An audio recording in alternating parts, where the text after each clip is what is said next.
Lucunya tuh mereka kan udah kenalan nih, kita udah bina hubungan saling percaya. Pas besok dia lupa dong sama kita.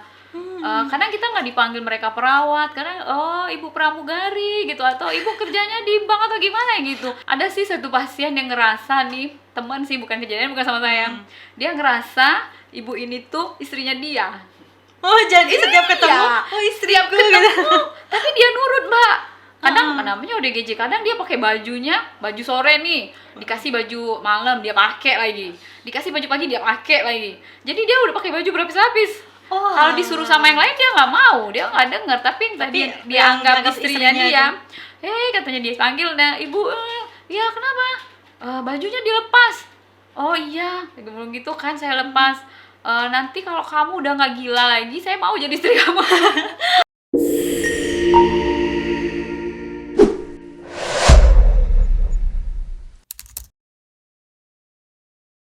Halo Sobat Podcast, balik lagi di Ikola Podcast Pade nih ya. Ikola Podcast hari ini tema kita adalah mengabdi untuk sesama. Jadi sudah kedatangan tamu hari ini yang akan ngobrol dan juga berbincang mengenai kegiatan sehari-harinya, pengalamannya sebagai salah satu profesi yang ada di Bengkulu, yaitu Mbak Yanti. Hai Mbak Yanti. Hai Mbak Agnes. Gimana kabarnya Mbak? Alhamdulillah baik-baik saja. Mbak Agnes apa kabar? Alhamdulillah baik. Lancar ya perjalanan ke sini ya? Alhamdulillah agak nyasar sedikit sih tadi. Nyasar sedikit. Tapi karena mungkin ini perdana datang ke sini, ke TVRI, jadi agak nyasar sedikit tadi. Karena saking groginya ya? Iya, saking deg-degannya kayaknya. Karena ini kan juga perdana nih diundang di sini. Terima kasih buat TVRI udah ngundang.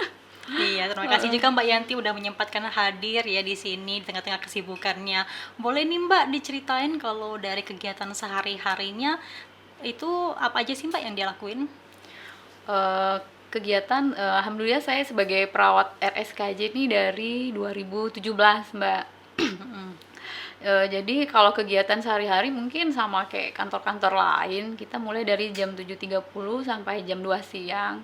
Ada apel pagi, ada pinjer absen gitu sampai jam 2 siang. Kalau kegiatannya kan kita langsung turun ke pasien nih Mbak, ke pasien dengan gangguan jiwa, karena memang rumah sakit khusus jiwa kan Mbak.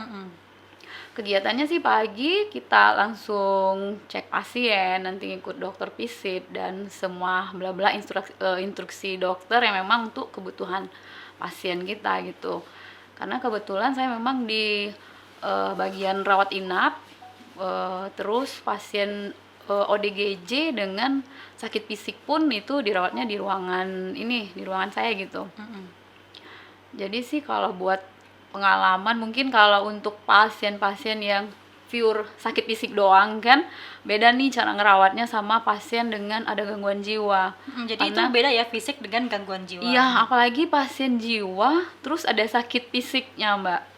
Misalnya Mbak? Misalnya gini, pasien yang udah dirawat dia memang dengan gangguan jiwa, terus tiba-tiba dia demam, perlu dipasang infus gitu kan. Terus kan karena pasien jiwa tuh nggak bisa emosinya kan nggak selalu stabil ya? Nih. Kadang kita baru sudah pasang infus nih, mungkin baru buka APD, terus kita lihat pasiennya udah nggak pakai infus lagi. Itu pun nggak mungkin kan kita marah atau apa kan ke pasien, tapi memang maksudnya udah resiko jadi perawat di rumah sakit jiwa kan. Terkadang pasien jiwa yang nggak punya keluarga itu sih sebenarnya kadang jadi dilema juga buat kami. Karena udah jadi PR ya, nggak ada yang mantau, nggak ada yang merawat kan, jadi harus dari perawatnya sendiri. Iya, sedangkan kan maksudnya nih kalau pasiennya lagi banyak nggak mungkin kita stay di ruangan pasien satu pasien buat ngeliatkan terus, karena kan kita pasien yang satu atau pasien yang lainnya kan butuh dilihat juga. Jadi terkadang itu jadi kendala buat kami kalau pasien tuh yang keluarganya kurang kooperatif atau memang nggak ada keluarganya gitu. Itu sebenarnya udah jadi masalah gitu. Penerimaan keluarga balik buat pasiennya kan Mbak. Tadi bedanya pasien jiwa dengan pasien yang sakitnya karena fisik ya, sakitnya gitu karena fisik tuh mungkin kayak di rumah sakit fisik tuh mungkin security-nya susah nih buat keluarganya nunggu di luar, keluarganya Iya, iya, kebanyakan. iya. Kalau kami Kalau ini kebalik. malah ditinggal gitu ya? Iya, kalau kami kebalik, kami payah nih cari mana keluarganya. Kadang pun udah ditelepon nih. Misalnya, Pak, ini anaknya gini gini gini, bisa nggak bawa datang? Kadang iya, tapi iyanya tuh nggak nyampe ke rumah sakit gitu kan? Ya gimana ya Mbak? Kayaknya itu udah lama jadi masalahnya jadi di situ. Tapi emang sebelumnya Mbak dinas di RSKJ ini atau Sebelumnya di tempat rumah sakit di lain? rumah sakit M Yunus. Sebelum 2017 saya pindah ke rumah sakit jiwa. Dari 2007 itu saya di M Yunus. Jadi sekarang udah kurang lebih 6 tahun Mbak di rumah sakit jiwa. Mungkin kalau apa sih namanya? Sisi positif negatifnya tuh kan ada semua nih Mbak di tempat Iya, kerja kan. Iya, Eh, karena kan eh, kita kan nggak secara serta-merta tuh langsung bisa berbaur kan dengan suasana Iya, baru gitu kan. pertama Itu adaptasi. tantangannya gimana tuh Mbak? Awalnya dulu kan namanya kita maksudnya kerja di bawah Pemda, kalau SK-nya keluar penempatannya di sini, harusnya memang dijalanin gitu kan Mbak. Mau nggak mau Mau nggak mau ya harus dijalani. terima. Tapi emang kalau dari background perawat tuh emang biasanya rolling gitu Mbak ya? Kalau Nggak- soal pekerjaan atau profesi? Enggak rolling sih, tapi kan karena perawat itu umum, jadi bisa ke fisik, bisa ke jiwa gitu. Beda nih kalau kayak bidan, mungkin kalau kayak bidan yang kerjanya di rumah sakit jiwa, nggak ada nih yang bakal, maksudnya memang buat melahirkan atau gimana kan enggak nih. Jadi memang harusnya sih ke rumah sakit umum yang ada pasiennya. Tapi kalau kami perawat tuh kayaknya bisa di puskesmas, bisa di rumah sakit fisik ataupun bisa di rumah sakit jiwa. Jadi waktu pindah pertama ke situ mau nggak mau nih, walaupun awalnya mungkin berat juga, kenapa sih harus pindah ke sini? Tapi setelah dijalanin di rumah sakit jiwa ternyata asik banget gitu kalau kita, maksudnya menikmati kerja di situ Mbak. Apalagi satu sih kelebihannya di rumah sakit jiwa itu kekeluargaannya tuh sangat erat banget. Mungkin karena dulu awalnya pegawainya nggak terlalu banyak kan, jadi sangat saling kenal dengan satu yang sama lain kan Mbak. Kalau rumah sakit sebelumnya nih karena apa sih namanya, pegawainya banyak, mungkin kadang kenal wajah doang nggak tahu namanya gitu Karena kan. saking banyaknya Iya, karyawannya saking ya. banyaknya pegawainya. Tapi kalau di RSJ itu awalnya nggak terlalu banyak, jadi kekeluargaannya tuh luar biasa sih. Tapi Apalagi pertama kali waktu dinas di RSKJ ini sempat kesulitan nggak Mbak? Karena kan ini kan penanganan pasiennya kan yang sedikit berbeda. iya seperti beda. itu kan. Pastilah Mbak, kita adaptasi nih. Ketemu sama ODGJ yang sebelumnya nih kita nggak ini kan, namanya pasien ODGJ, kita mau ngajak ngobrol pun kalau pasiennya yang maksudnya belum tenang, ya kita bisa dipanggil dia apa gitu kan. Awalnya kesulitan maksudnya Mbak, mau adaptasi dulu, tapi lama kelamaan karena menikmati mungkin pekerjaan di sana, alhamdulillah sih maksudnya nyantai aja gitu kalau buat sekarang, kan udah lama juga kan Mbak. Berarti resiko sebagai perawat RSKJ itu juga Iya, benar-benar ini Mbak berat ya? banget Mbak sebenarnya ya. kalau buat resiko. Makanya tadi kalau pasien dengan sakit fisik terus pasti ditunggu sama keluarga kan. Misal Mbak nih kena tipes, nggak mungkin kan sendiri. Iya, iya. Pasti sama. Ditemenin sama keluarganya. Iya, makanya mungkin terkadang banyak nih keluarganya, sampai ada keluarganya, Mbak tunggu di luar, nggak usah banyak-banyak. Kalau Tapi kalau kami ini payah cari keluarganya, susah nih. Aduh, keluarganya mana ya? Apalagi pasiennya ada sakit fisik, mau kita pasang infus kayak tadi, nelpon keluarganya nggak bakal dateng. Terus ya tadi kami pakai piksir namanya, pengikatan. Sebenarnya pengikatan tuh juga harus atas persetujuan keluarga. Cuman kalau keluarga yang ada mungkin kita persetujuannya via telepon doang. Nanti kalau datang baru ditanda tangan kan. Memang itu udah aturan. Tapi kalau kita nggak ikan, nggak piksir, ya tadi infusnya nggak bakal masuk, obatnya pun nggak bakal masuk kan. Itu udah dilema sih jadi perawat di RSJ. Buat keluarga yang kooperatif. Tapi kalau keluarganya yang kooperatif tuh enak banget, mungkin dirawat terus nanti rawat jalan, karena kan pengobatan ODGJ tuh jangka panjang Mbak, nggak bisa mungkin sehari 2 hari atau seminggu doang kan. Tapi kalau dari keluarga kebanyakan care nggak Mbak sama keluarganya, misalnya dipantau terus gitu, atau malah kebanyakan keluarga yang memang pada saat sudah dirawat ya udah mereka tinggalin gitu? Ya kebanyakan yang kayak gitu. Iya, ditinggalin gitu. Ditinggalin. Jadi ini kadang udah mungkin dari dokter di sana udah ada edukasi buat keluarga, udah ngasih tahu nih. Kami juga pasien dirawat kalau ada keluarganya tuh pasti ngasih edukasi pentingnya obat, terus pentingnya kontrol ulang. Tapi terkadang itu udah dirawat misalnya 1 minggu atau 2 minggu, pasiennya udah bagus, ntar nggak kontrol lagi, tiba-tiba pasiennya ngamuk balik lagi, ntar nyalainnya ke kami dong. Kenapa nih nggak sembuh, padahal mereka nggak kontrol kan mbak. Ya tadi sebenarnya udah diedukasi, terkadang keluarganya kurang memahami gitu pentingnya obat rutin. Tapi Mbak sendiri pernah nggak Mbak ngalamin di ya secara tidak langsung pada saat di lapangan tuh kena tonjok atau kena kena Iya, cakar? kalau saya sendiri alhamdulillah enggak, Mbak. Apalagi kemarin pas kita lagi kena COVID kan, itu pasien kita ada yang bergejala. Waduh, Iya, gawat juga ya, iya, udah jadi COVID, udah ini udah kan. kayak itu tadi kita pakai APD lengkap nih Mbak buat COVID. Kalau dengan ODGJ APD yang kita gunakan kadang dibilang nggak berguna, salah. Kalau mereka sobek atau gimana kan nggak bisa juga Mbak. Kalau pasien sakit fisik aja kan dengan kita ngomong oh ini nggak boleh atau ini jangan dilakukan kan mereka tahu nurut Mbak. Kalau pasien ODGJ kan enggak nih. Nggak paham mereka ya, Iya. meskipun udah kita terangin gitu ya. Berarti harus dipantau terus Mbak untuk Iya, pasiennya. makanya sebenarnya penting banget peran keluarga buat ODGJ ini. Kalau keluarga-keluarga yang kooperatif, alhamdulillah pasiennya baik, bagus Mbak. Mereka tuh bisa sampai berapa lama sih Mbak dirawat di RSKJ itu? Kalau buat waktu tuh nggak bisa ditentuin. Tergantung dari Eh, penyakitnya ya. Kondisi pasiennya sendiri yang gimana, nggak bisa kayak tadi kalau misalnya kita sakit malaria oh cukup nih 5 hari gitu kan, butuh obatnya. Kalau ODGJ ini nggak bisa ditentuin obatnya tuh berapa lama gitu jangka waktunya. Kalau dia rajin kontrol dan rajin minum obat, mungkin dari awal dikasih mungkin 3 jenis obat, nanti lama-lama mungkin tinggal 1 jenis obat, kan tergantung keluhan yang ada sama dia. Ada yang memang stop gitu, nggak minum obat lagi nih dari dokternya, oh udah bagus. Kebetulan kemarin ada apa sih namanya, sepupunya tetangga nih, Iya. dia depresi ringan, jadi minum obat rutin, alhamdulillah sekarang bisa kok lanjutin kuliah lagi. Cuman tadi keluarganya kooperatif, Sebenarnya mau. untuk gejala awalnya, kok bisa sih seorang tuh bisa jadi gangguan jiwa atau kesehatan mentalnya tuh terganggu? Itu tuh karena apa sih Mbak? Biasanya karena tekanan masalah pribadi gitu. Banyak sih penyebabnya, dari keturunan bisa mbak. Oh, dari keturunan bisa Iya, ya?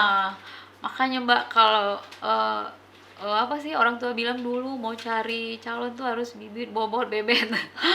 Karena bener mbak, jadi dari gen, dari keturunan tuh bisa nentuin juga. Nih misalnya ini udah ada gennya nih, terus pola asuhnya salah, udah itu udah pasti bergejala.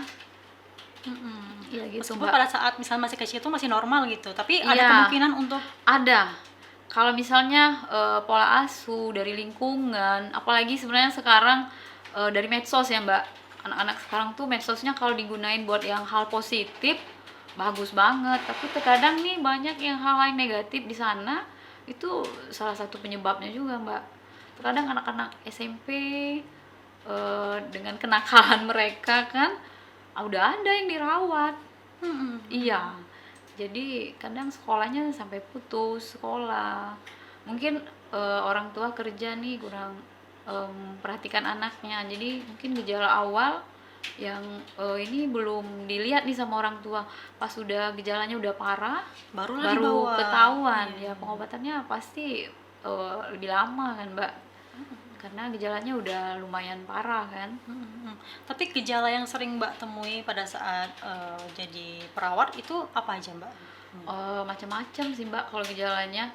Ada yang memang dia tuh dari awalnya gaduh gelisah nih, atau dia menciderai dirinya sendiri, atau dia memang nggak mau sama sekali ngomong sama orang, jadi nggak mau aktivitas apapun. Banyak sih Mbak macam-macamnya, depresi. Ada juga yang udah berkeluarga tiba-tiba punya tekanan di kantor nih, pindah kantor adaptasi, terus susah mungkin buat beradaptasi, Jadi dia namanya menarik diri. Dia nggak mau ngomong sama siapapun. Awal gejala ringan kan kayak gitu. Mungkin dari psikis, kalau bahasa kitanya tuh kena sakit mah, gastritis. Awalnya kan kayak gitu, Mbak. Padahal tuh karena dia stres kan, dari hal-hal kecil sebenarnya. Apalagi kalau udah ada genetiknya, Mbak. Udah itu sudah sangat diperparah sebenarnya. Cuman kalau penanganannya cepat dan tepat, insya Allah sih bisa sembuh. Mm-mm. Tapi untuk jangka waktu sembuhnya itu belum tahu Mbak Enggak, ya. iya nggak tahu. Ini pengalaman orang tuanya teman sih. Dia dari sebelum menikah tuh udah punya gejala eh, gangguan jiwa. Cuman dia sadar, oh saya sakit nih, saya butuh obat. Itu gejalanya apa Mbak? Dia tuh dari awal itu gimana ya? Kalau nggak minum obat dia mudah emosi, terus Susah terkontrol emosinya iya, gitu ya. buat tidurnya susah gitu kan. Jadi dari awal dia udah kontrol, sampai dia punya keluarga, anaknya juga sekarang sih di kesehatan gitu kan. Bapaknya tuh nggak pernah rawat inap, rawat jalan.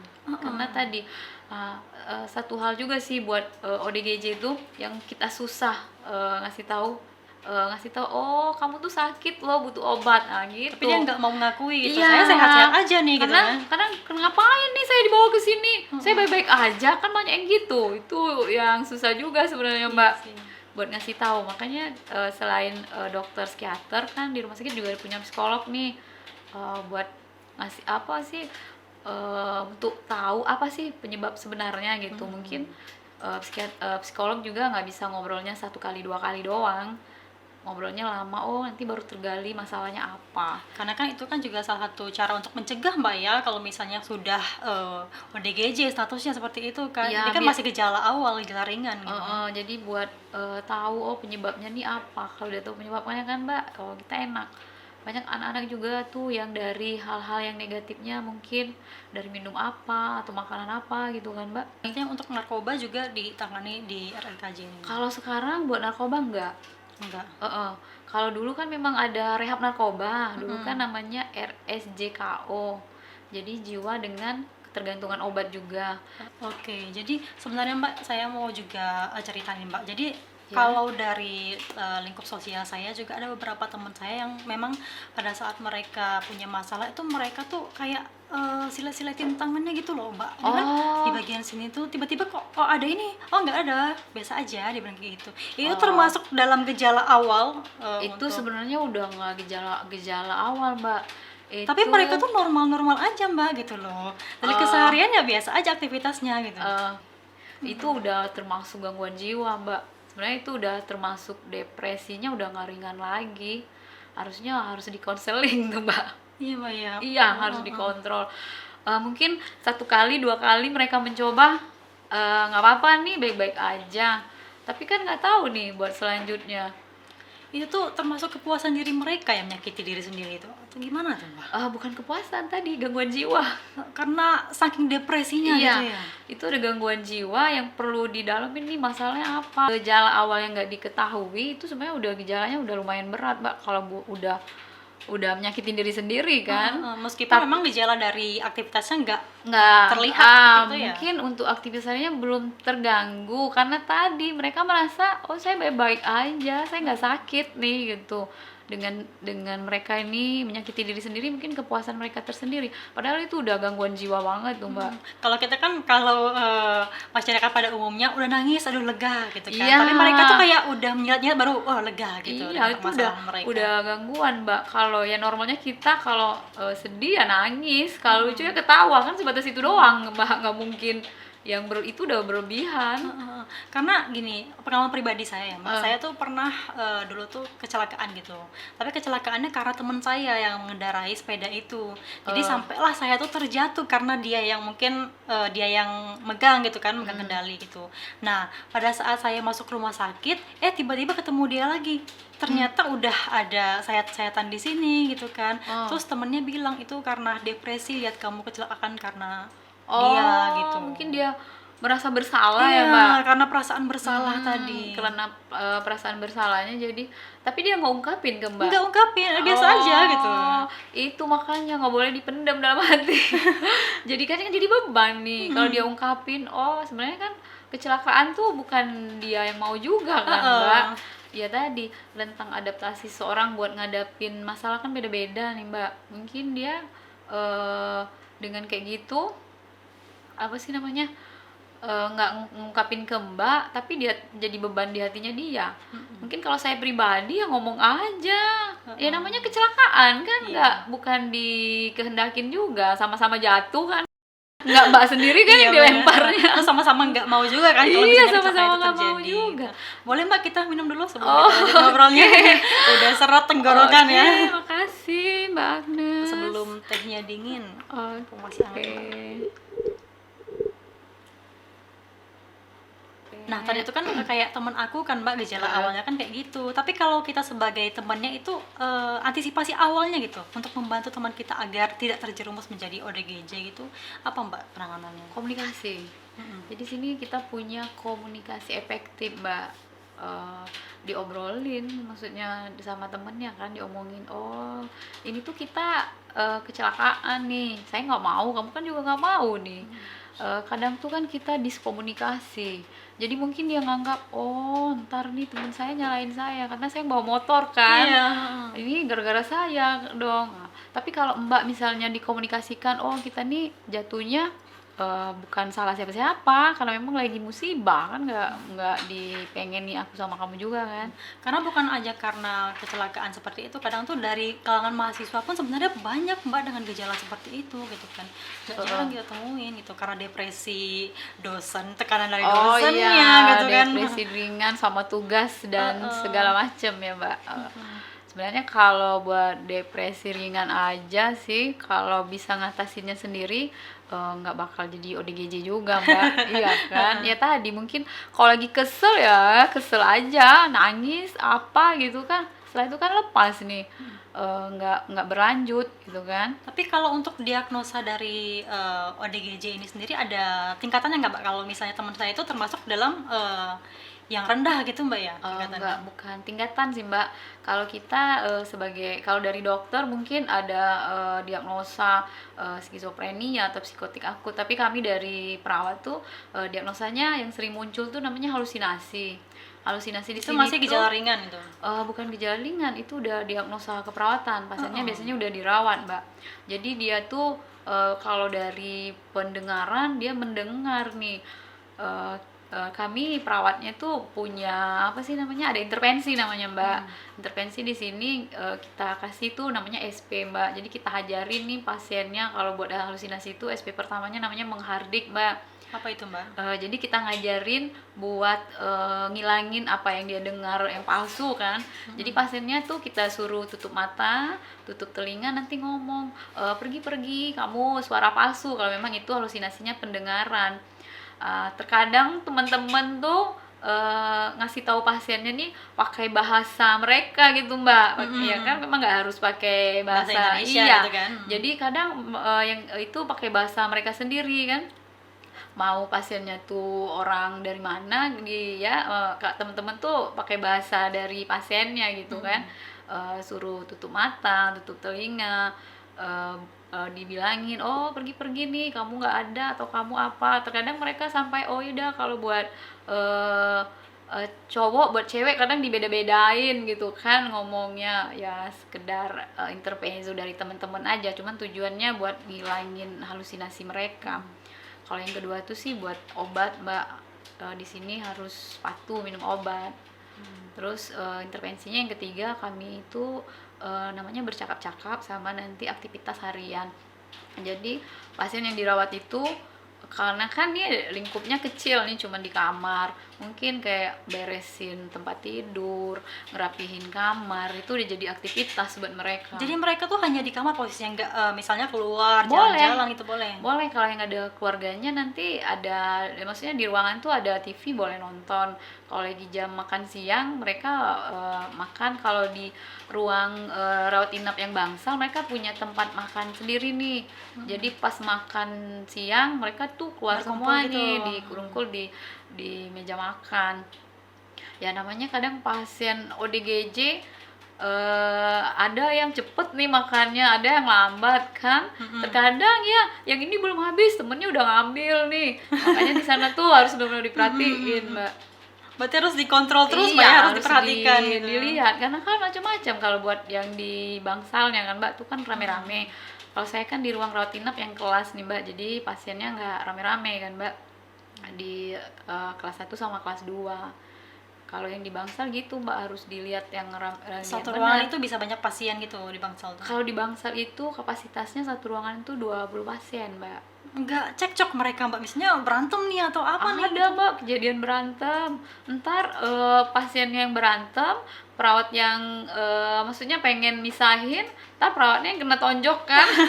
Ya gimana tapi itu kondisinya kan kayak gitu. Kalau di bangsal tuh rame-rame, cuman kalau di bangsal itu pasiennya yang udah tenang, yang udah bisa diarahin, Mbak. Berarti udah diantisipasi Iya, ya untuk disatuin kalau para pasiennya pasiennya. masih gaduh gelisah dan emosinya masih labil tuh ada ruang gaduh gelisah, Mbak. IPC namanya. Jadi mereka yang di sana satu ruangan satu pasien, nggak di rame-rame. Berarti tergantung gejalanya ya, bisa Iya. masuk ke ruangan mana gitu. Iya, nanti ada ketentuan, oh pasien yang gaduh gelisah rawatnya di mana, kalau yang udah tenang nanti rawatnya di bangsal gitu. Oke, Mbak, tadi kan Mbak cerita tentang ada diagnosa yang memang dari halusinasi itu kan. Itu karena trauma kejadian yang dialami atau apa biasanya, Mbak? Macam-macam sih, Mbak. Nggak bisa nentuin maksudnya kenapanya kan.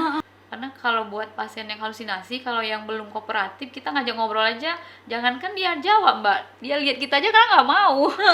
Iya, itu tergantung pasiennya. Kadang sehari 2 hari, jadi kita ngobrol tuh kayak nggak ini. Coba Mbak Nggak ngobrol sama hiraukan gitu patung ya. gitu kan, ya diam aja. Tapi kita tetap harus interaksi sama mereka. Mereka asik sendiri Iya. gitu kan.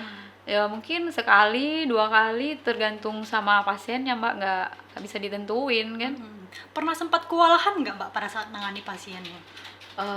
Kalau di ruangan kami tuh ruangannya udah tenang, Mbak, jadi nggak begitu kewalahan sih.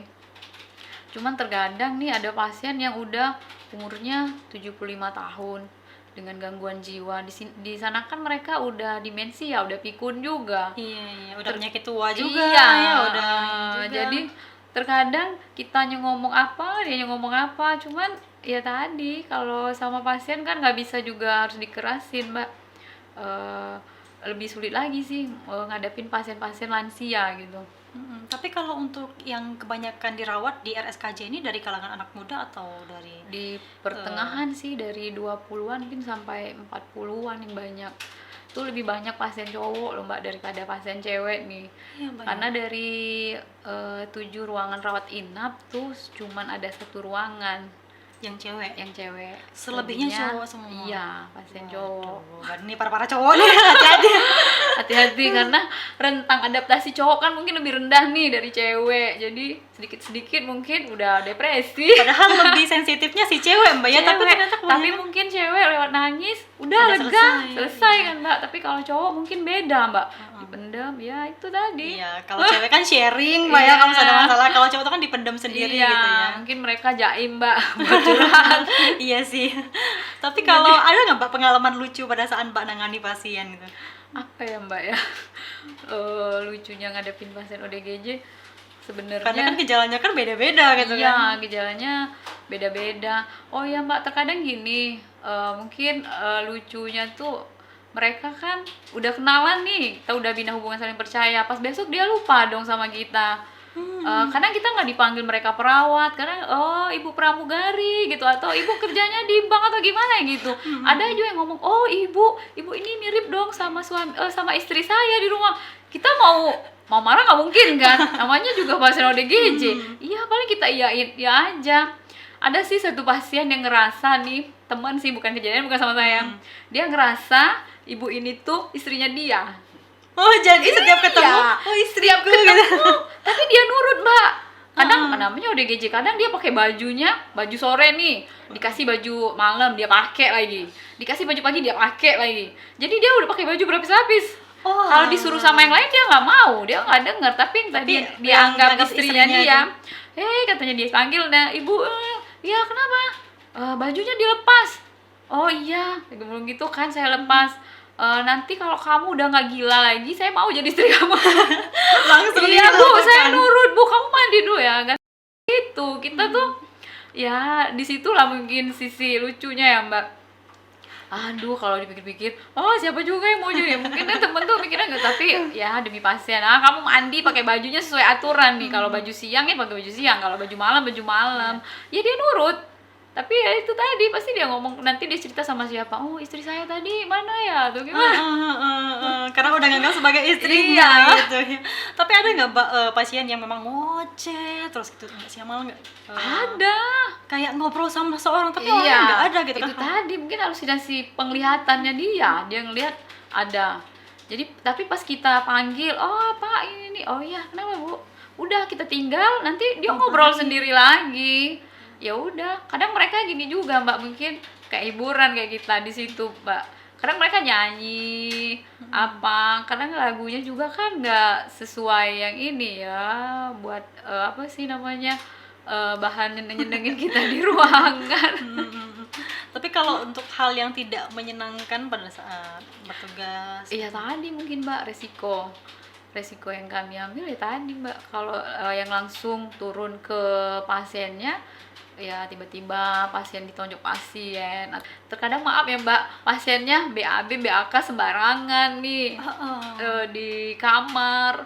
Ya pasien-pasien yang memang maksudnya mereka menarik diri, ya mereka ya terserah, saya mau di tempat tidur ini aja, saya mau BAB BAK di tempat tidur. Ya kami yang bersihin mbak, pagi-pagi sarapannya itu.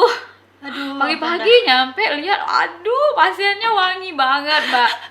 Iya, jadi kami langsung ya turun ke pasien nih, memandikan pasien, ganti baju pasien gitu. Oke, berarti tapi ada nggak pasien yang udah mandiri kalau misalnya mandi Ada pasien-pasien yang udah mandiri tuh udah banyak mbak. Cuman tadi ini pasiennya udah mandiri, udah boleh rawat jalan, keluarganya yang susah. Nah terkadang nih kalau ini udah boleh rawat jalan nih, tapi nggak dijemput-jemput kan mbak, kan depresi lagi dong pasiennya. Oh saya ini nggak diterima lagi nih sama keluarga. Jadi kalau di pasien tuh kan kita nggak boleh ada apapun barang-barang dari luar, karena mereka pakaian dari laundry rumah sakit, makannya juga kan paling botol minum yang bisa kalau yang nggak dijaga keluarga mbak. Emangnya perawatnya banyak di sana Mbak untuk ngontrol pasien yang ada di Nggak terlalu banyak, jadi itu bisa buat terkontrol Mbak sip. dengan sedikit perawat. Itu tadi perawatnya banyaknya cuma pasien ya. sedikit, Tapi terus pasiennya jasanya pun banyak. sedikit, tuntutannya yang banyak mbak. Perawat tuh kan maksudnya nggak selalu nih buat interaksi. Kami kan punya tugas buat menulis, mencatat, dokumentasi kan buat perkembangannya gitu ya pada saat dirawat. Jadi perbandingan perawat sama pasien, kalau di Bangsal itu kalau mungkin yang piket pagi itu lebih banyak dengan yang sore atau malam. Tapi kalau yang sore atau malam itu kan cuma berdua mereka buat ngontrol itu. Banyak kejadian nih mbak, kadang pasien kaburnya lewat jebol apa namanya nih, plafon, jebol trali. Iya, kita kejar-kejaran mbak sama pasien. Jadi Tapi dapat juga akhirnya. iya kan, tapi didampingin sama security. Kalau lagi kejar-kejaran sama pasiennya mau ngelempar, mbak masih tak mau ngejar nggak? Iya, yang ngeri juga Mbak ya. Dengan nggak ada tunjangan resiko loh mbak. Ya tapi dibantu security mbak. Udah sering. Mungkin kalau ini kita kalau secara akal sehat terali tuh nggak bisa kan dijebol, tapi mereka bisa. Mereka juga masih berpikir bagaimana caranya buat keluar. kabur gitu kan, buat Iya. keluar gitu. Karena ya tadi mungkin mereka punya, oh ya bosan dong di sini terus, saya udah nggak sakit nih, cuman nggak dijemput-jemput. Terus kami harus gimana? Mau nganter kemana coba? Kalau untuk pasien ya saat ini di Bengkulu Mbak itu makin banyak atau malah berkurang Mbak? Kalau ODGJ. untuk ODGJ kayaknya kalau semakin banyak, kalau dibandingkan dulu ya semakin banyak sih mbak. Cuman ini tadi yang lama-lama itu tetap gitu, jadi kayak pasien-pasien yang lama nggak ada peningkatan malah nambah yang baru nambah yang baru. Yang lama itu yang nggak ada peningkatan, yang tadi nggak punya keluarga atau memang nggak tahu kami siapa keluarganya, karena misalnya diantar sama polisi atau sama dinsos, yang jadi dibuang mungkin kayaknya sama keluarganya. Jadi buat BPJS-nya aja itu mbak RSJ yang nanggung jawab tuh. Jadi di ini dulu dirawat, nanti ada memang penanggung jawabnya kan Mbak, dibikinkan BPJS. Ada kok yang dari dulu sampai sekarang tetap, iya tetap di situ. Cuman kan di sana tuh ada namanya ruang apa sih namanya, rehab, tapi bukan rehab narkoba ya Mbak, rehab buat ini. Jadi mereka tuh nanam sayur, apa sih, kayak kangkung, sawi. Ada Nanti aktivitas lah di sana iya, gitu ya. jadi nanti mereka dipanen, nanti keliling di RSJ nih, nawarin semua pegawai RSJ kan, buat ikut ini apa, beli jualan mereka gitu Mbak. Nanti Mbak sekali-kali mau beli sayur ke RSJ boleh. Oh iya, berarti nggak perlu lagi beli sayur dari luar ya, dari Boleh. teman-teman di sana juga Ada, karena mereka di situ pasien yang udah, maksudnya udah lama, udah bagus nih, tapi nggak ada keluarga, jadi dimasukin di rehab sana. Mereka itu tadi nanam sayur-sayuran, apa sih namanya, terong ya kan. Jadi pas panen ya, tapi dijualnya di lingkungan RSJ doang Mbak. Mereka keliling di RSJ kan buat jualan sayur. Tapi kan nggak jarang tuh Mbak kita temuin di dekat-dekat lampu merah dan juga di jalanan itu kan ada juga ODGJ tuh Mbak. Nah itu penanganannya berarti langsung dikirimkan ke RSKJ ini ya biasanya. Itu kalau nanti kan misalnya ngambil orang polisi atau dinas sosial, ya mereka yang bertanggung jawab waktu ngantar ke IGD RSJ Mbak. Tapi untuk fasilitas yang diberikan sama mereka ini kan nggak tahu keluarganya siapa gitu kan. Fasilitasnya sama Mbak. Ini pun mungkin buat pasien yang ada BPJS-nya pun kelas 1, kelas 2, kelas 3 sebenarnya untuk pelayanannya itu sama, cuman beda ruangannya doang Mbak. Sama untuk pasien gelandangan, pelayanannya tetap sama, walaupun mereka nggak punya BPJS sama sekali, ya pelayanannya tetap sama aja Mbak, nggak dibedain buat pelayanan. Berarti memang harus sabar banget Mbak ya Sabar, ngadepin terus jiwa sosialnya juga harus tinggi Mbak. karena kan nggak bisa kalau misalnya kita lagi bad mood nih, nggak Mbak, bisa harus iya. ngikutin ini kita kan ya, Nggak bisa, mood ntar, kita. iya ntar perawatnya yang konseling Mbak. Malah perawatnya yang konsen. Iya. Oke. Kalau Tapi kalau selama ini enjoy aja Mbak ya sebagai iya, karyawan. enjoy aja sih. Kalau kita nikmatin kerjaan Mbak, ya pasti enjoy aja. Ya tadi suka dukanya di sana, cuman dinikmati Mbak. Tapi kalau untuk fobia itu termasuk dalam gejala ini nggak Mbak? Gangguan mental nggak?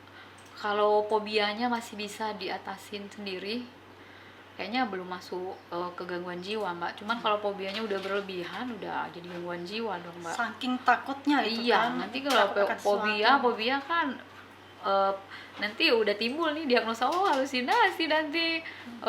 Misalnya dia lihat apa, dia bener-bener takut kan. Jadi ketakutan yang berlebihan atau kecemasan yang berlebihan tuh udah jadi salah satu gangguan jiwa Mbak. Mungkin ya apa sih, masyarakat umum kayaknya kurang memahami kali, apa sih namanya, gejala awal. Kecemasan yang berlebihan itu udah jadi gangguan jiwa, cuman kalau cepet penanganannya Mbak, ya insya Allah kan Mbak, cepet juga sembuhnya. Tapi kebanyakan pasien yang dirawat itu ada nggak Mbak dari keluarga yang memang nggak mau terima keluarganya karena ODGJ gitu. Ada. Akhirnya Ada Mbak, Mbak, bukan keluarga aja nih, kasus yang terakhir kayaknya orang di luar Bengkulu kan Mbak. Jadi kita balikin, bukan keluarganya aja yang nggak mau nerima, masyarakat di sana benar-benar nggak mau nerima. terus gimana Jadi tuh, Mbak? sekarang kita punya kerjasama sama Sentral Dharmaguna. Jadi kita di sana dimasukin ke Sentra Dharmaguna di sana Mbak. Dulu namanya panti sosial ya Mbak ya. Sekarang namanya Sentra Dharmaguna. Jadi pasien yang udah bagus, itu dilema sebenarnya buat RSJ. Kenapa nih keluarga sama masyarakat nggak bisa nerima? Mereka kan tuh gangguan jiwa, sekarang udah minum obat rutin. Cuman nggak bisa gitu juga kayaknya Mbak. Karena mereka takut mungkin Mbak karena kasusnya tadi. Iya, rumah sakit tuh kan memberikan buat rawat jalan kan, udah lihat kondisinya, ini udah bisa rawat jalan gitu. Udah bisa harusnya. Kalau ditolak terus sama masyarakat, nanti gimana dong Mbak? Iya, bukan keluarga aja yang nolak, sampai masyarakat satu kampung itu nggak mau nerima.